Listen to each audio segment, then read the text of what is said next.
আমরা বলেছিলাম তাদের বিরুদ্ধে সরকারকে ব্যবস্থা নিতে হবে। এখনও পর্যন্ত শুভেন্দু অধিকারীর এই উস্কানিমূলক ঘৃণা ছড়ানো ভাষণের বিরুদ্ধে সরকার কোনো ব্যবস্থা নেয়নি। আমরা গোটা রাজ্য জুড়ে বিভিন্ন জায়গায় এফআইআর করা হয়েছে। সেই এফআইআর কিছু জায়গায় চাপে পড়ে পুলিশ বলেছে আমরা তদন্ত করব, খোঁজখবর করব, কিন্তু পুলিশ মন্ত্রী যদি মনে করেন যে এটা হচ্ছে তার পোষ্য বিপক্ষ নেতা, এবং যখন কেউ পুচ্ছে না, বিজেপিও পুচ্ছে না, তখন তাকে আবার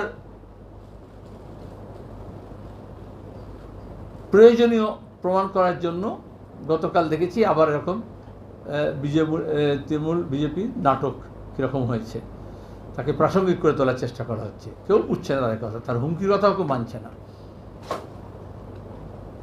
দ্বিতীয়ত আপনারা জানেন, এই যখন দীর্ঘদিনের প্রয়াসের পরে প্যালেস্টাইনে, ইসরায়েল এবং প্যালেস্টাইনের মধ্যে সিজ ফায়ার হয়েছিল, সিজ ফায়ারের মধ্যে দাঁড়িয়ে সেটা ভেঙেছে ইসরায়েল, এবং গত দুদিনে রাতের অন্ধকারে তারা অভিযান চালিয়েছে, এয়ার স্ট্রাইক করেছে। 500-র বেশি মানুষ মারা গেছেন, তার মধ্যে বেশিরভাগ শিশু এবং মহিলা।